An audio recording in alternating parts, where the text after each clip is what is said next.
விதை நல்லா தானே போட்டோம், ஏன் முளைக்கல? போன வருஷம் நல்லா தானே முளைச்சிருந்தீங்க. ம், தண்ணியும் பாய்ச்சியாச்சு, ஏன் ஒன்னாரம் முளைச்சிருக்குது? ஒருவேளை மட்டமான விதை கொடுத்து ஏமாத்திட்டானோ? இல்லையே, நல்ல அண்ணனாச்சே, தரமான விதை தான் கொடுப்பாங்களே. ம், சரி, அந்த மேடத்தை வர சொல்லி பாப்போம். அக்ரியில படிச்சிருக்காங்க, அவங்கள வர சொல்லி பார்த்தா தெரியும் என்ன பிரச்சனைன்னு. மேடம், சோளம் போட்டு ஒரு வாரம் ஆகுதுங்க மேடம். ஒரு விதை கூட முளைக்கல, ஒன்னார்த்தான் அப்படி இப்படின்னு முளைச்சிருக்குது. போன முறையெல்லாம் நல்லா முளைச்சி வந்தது மேடம். இந்த தடவை விதை மிஸ்டேக் என்னன்னு தெரியல, ஒண்ணு கூட முளைக்கவே இல்லையேங்க மேடம். அப்படிங்களா? விதை எப்படிப்பட்ட விதைன்னு பாக்கலாம்.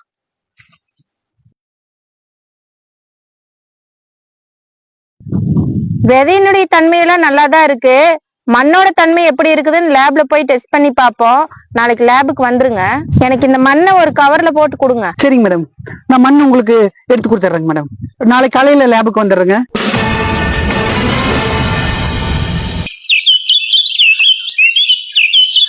வணக்கம் மேடம். வணக்கம் சார், உட்காருங்க. பரவாயில்லைங்க மேடம், நான் நிக்கிறேன்.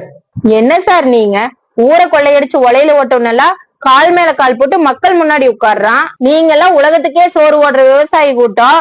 நீங்க தான் எல்லாரும் முன்னாடி கால் மேல கால் போட்டு கெத்தா உட்காரணும். பரவாயில்ல மேடம், உங்களை மாதிரி ஒரு சில ஆபீசர்களாவது எங்களுக்கு மரியாதையாவது கொடுக்குறீங்க, அதுவே எனக்கு போதும். நீங்க சொன்னா கேட்க மாட்டீங்க. உங்க முன்னாடி உட்கார எனக்கு மனசு வரல. மேடம், நீங்க உட்காருங்க. இருங்க, கொஞ்ச நேரத்துல ரிசல்ட் வந்துரும். சரிங்க மேடம். மேடம், இந்தாங்க ஒரு தோட்டத்தோட ரிசல்ட்.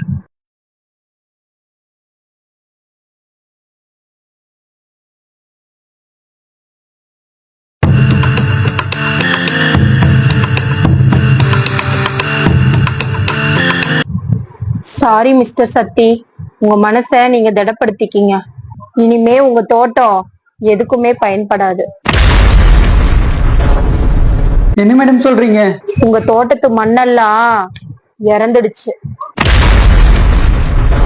என்ன மேடம் சொல்றீங்க? ஆமா சார், நீங்க தொடர்ந்து 5 வருஷமா களை கொல்லி அடிச்சதுனால உங்க மண்ணனோட உயிர்ப்பு தன்மை போயிருச்சு. இனிமே ஒரு புல்லு விதவோட உங்க தோட்டத்துல முளைக்காது. இது வரைக்கும் நல்லா தானே மேம் எல்லாம் வந்துச்சு. உங்களுக்கு புரியல சார்.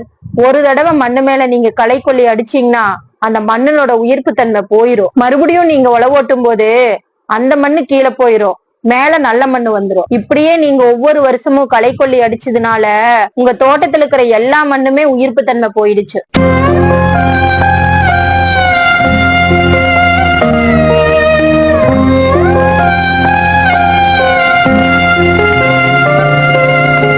பேரும் புகழோடும் வாழ்ந்த ஒரு மனித இறந்துட்டா அவனுக்கு என்ன மதிப்போ அந்த மதிப்பு தான் உங்க தோட்டத்துக்கும்.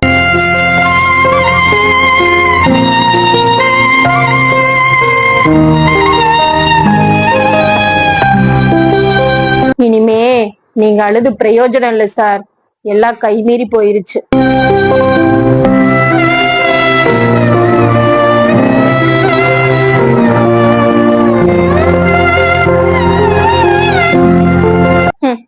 உற்பத்தி செஞ்ச நாடே களைக்கொல்லிக்கு தடை போட்டிருக்கு. ஆனா நம்ம நாட்டுல மானாவரியா கிடைக்குது. நானே கொண்டுட்டேன் வேணும், அவங்களே கொண்டுட்டவே வேணும். களைக்கொல்லி அடிச்சு அடிச்சு நானே கொண்டுட்டேன்.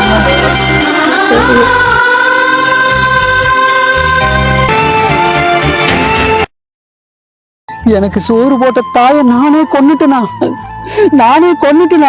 மருந்து அடிச்சு களைக்கொல்லி அடிச்சு அடிச்சு நானே கொண்டுட்டா. ஐயோ, நானே கொண்டுட்டா.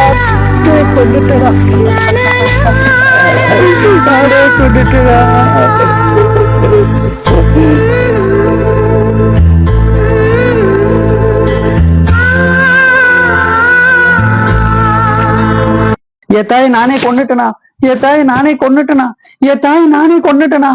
ஏன் என்னாச்சு? என் தாய் நானே கொண்டுட்டேன். என் தாய், என் தாய்.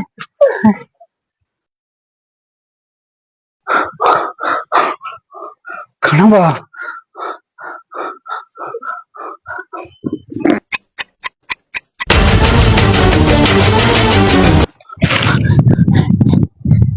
என் தாயே கொல்ல பாத்தீங்களே, போங்க, ஒளிஞ்சு போங்க.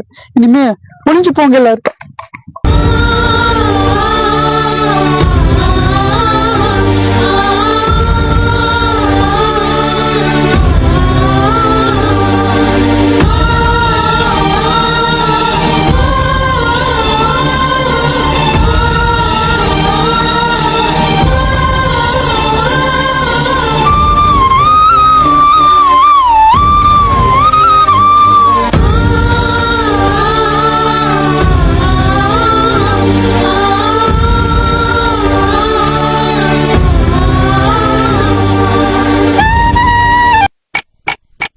மேடம், நான் ஒரு கனவு கண்டேங்க மேடம்.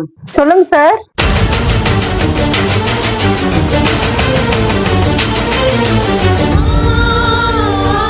நூத்துக்கு நூறு உங்க கனவு உண்மைதான் சார். உங்க கனவு மாதிரி நம்ம விவசாய பூமி எல்லாம் கொஞ்சம் கொஞ்சமா செத்துக்கிட்டு இருக்கு சார் இந்த களக்கொல்லியால. இதுக்கு தீர்வே இல்லையாங்க மேடம்? இருக்கு. இனிமே உங்க தோட்டத்துல ஆளுகளை விட்டுதான் களை எடுக்கணும், நம்ம முன்னோர்கள் மாதிரி. எங்க மேடம், இந்த 100 நாள் வேலை திட்டம் வந்ததுல இருந்து தோட்டத்து வேலைக்கே பொம்பளை வேலையிலே கிடைக்கிறது இல்ல. அப்படியே ஒரு சிலர் வந்தாங்கன்னா 400 ரூபாய் கூலி. 400 ரூபாய் கூலி ஆனாலும் பரவாயில்லைங்க மேடம், அதுக்கேத்த வேலை தோட்டத்துல ஆகிறது இல்ல. காலையில 9 மணிக்கு வயலுக்குள்ள வர்றாங்க, 10 மணிக்கு டீ காப்பி, அதுக்கு அரை மணி நேரம் போயிரு. 12 மணிக்கு சாப்பாடுன்னு போவாங்க. 1:30 மணிக்கு ஆடி அசைஞ்சு தோட்டத்துக்குள்ள வந்து 2 மணிக்கு வேலையை ஆரம்பிப்பாங்க. 3 மணிக்கு ஒருக்கா டீ கொடுக்கணும், அதுக்கு அரை மணி நேரம் போயிரு. அப்புறம் 3:50 கீழே வீட்டுக்கு கிளம்பிடுவாங்க மேடம். 3 நாள்ல முடிக்க வேண்டிய வேலைய 6 நாளைக்கு இழுத்து விடுறாங்க மேடம். விவசாயத்துல அதிகமா செலவாகிறதே இந்த களவெட்டு கூலிதான் மேடம்.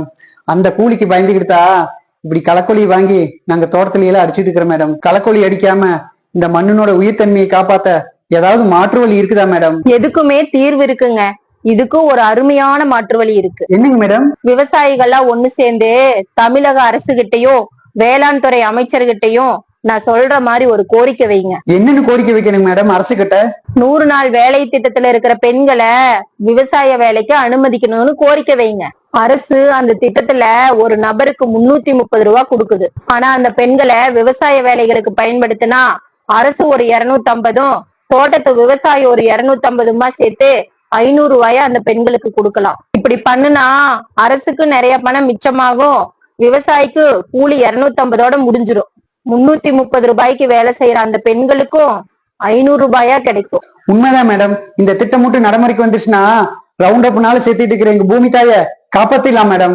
கண்டிப்பா விவசாயிகள்லாம் ஒண்ணு சேர்ந்து அரசுக்கு இந்த கோரிக்கையை வைப்பீங்கன்னு நான் நம்புறேன். நாங்க எல்லா விவசாயியும் ஒண்ணு சேர்ந்து கண்டிப்பா இந்த கோரிக்கைய அரசுக்கு வைக்கிறோம் மேடம். 100 நாள் வேலை திட்டத்தை கூட 365 நாளா மாத்திடலாம் மேடம். கண்டிப்பா விவசாயத்தை காப்பாத்திடலாம் மேடம். இல்லைன்னா நம்ம சந்ததி அழியறத நம்ம கண்ணு முன்னாடி பாக்குற சூழ்நிலை வந்துரும் மேடம். கண்டிப்பா விவசாயத்தை காப்பாத்திடுவோம்.